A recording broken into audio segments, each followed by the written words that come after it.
Hello everyone, Chrisa here, and today we will continue with another exercise, another video on uniqueness. And this time we will focus a little bit more on the frame so we can tie it in together with the other postural work that we did and the work on the embrace.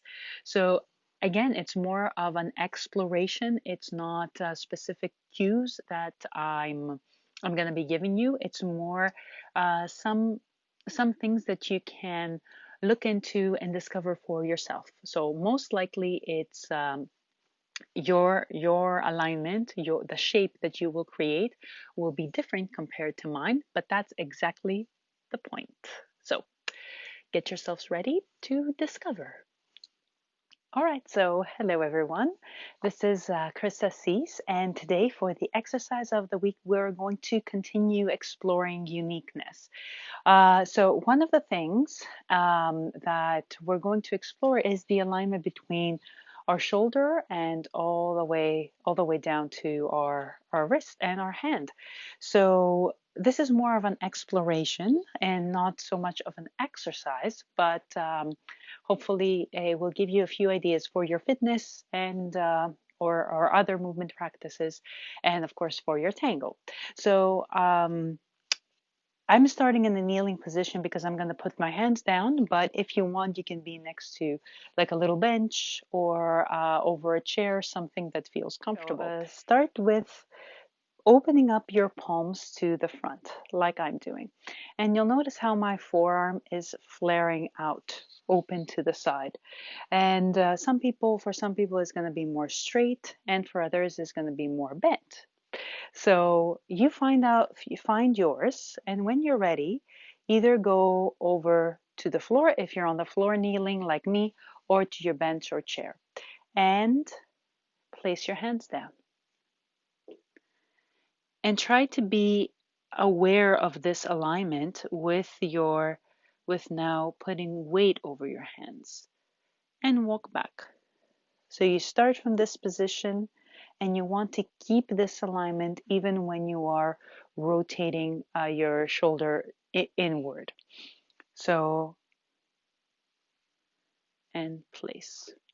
So usually the cue here, if you're doing tabletop or if you're doing push-ups or stuff like that, is to bring the arms, stack the shoulders over the wrists in a straight line. And usually that makes us place our hands in parallel. However, that goes a little bit against our of our alignment, maybe, unless you're very straight here in the elbow. So let's go ahead and find this for ourselves a couple of times. And you will notice you have a very different base.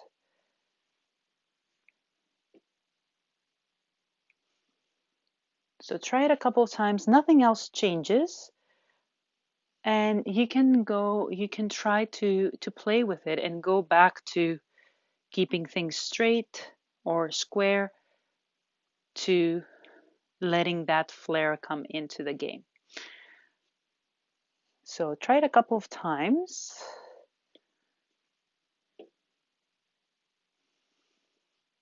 Just paying attention and noticing how that feels. And then when you're ready, you can stay here for a little bit and take a moment to capture how things are feeling for the rest of your body and how this base is different and how the weight is distributed differently over your two hands and how it gets distributed into the rest of your body when your hands are forming such a base. How are your elbows feeling? And how are your shoulders feeling? All of that stuff. And reverse. And remember, your angle will be different than mine. So that's the important part. So let's go now into our tango embrace. And again, you can be on the floor or you can come up. That's totally up to you. So let's start from here. Bring the arms up and into the embrace. And then here in this position, you can start to play and see how different positions like this one or this one or this one. Change the angle, change the relationship that you have with the hand, especially the free hand, right? Because this is relaxing on your partner. This is the one you are usually more worried about. So try to see if you play with the angle, especially of the hand, what happens to this line. Just play with this a little bit. You can release the other one if it's causing you too much trouble. Notice how it affects your elbow and your shoulder.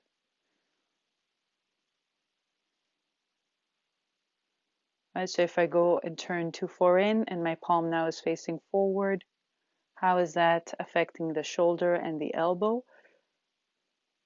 If I leave it to this angular line, how is that affecting this line? If I start turning too much, how is that affecting this line? So again, depending on your alignment and depending on your flexibility, this will be slightly different. And change sides. We're going to do the same thing for the leader. So you start from here, you go up. If you were a leader, you can release this hand if you like, even though here too there might be issues, but we did this arm. And then start playing. If you turn this arm too far up, what happens? Usually it goes up and in. You can play this with this a little bit more depending on the different styles you've seen, how it affects, what would you have to do to keep the rest of the frame, right? If you start turning out, remember this, what happens with the rest of the frame?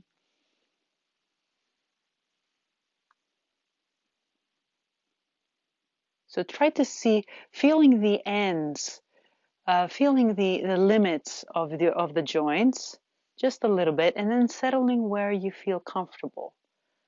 Good, and release.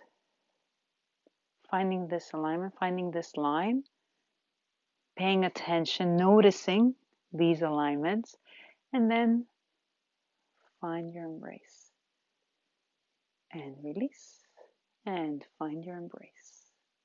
And here you can bring in these other elements that we've been talking about, lifting the arms with your ribs. Remember? If you don't remember, we have a video for that as well. So instead of just lifting the arms, bring the ribs into it. So let's put that all together.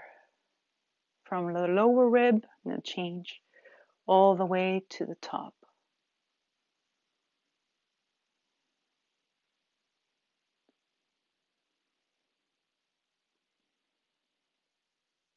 Find an alignment for, especially for the free hand, that is paying attention to this alignment. Wrist, elbow, shoulder, shoulder blade.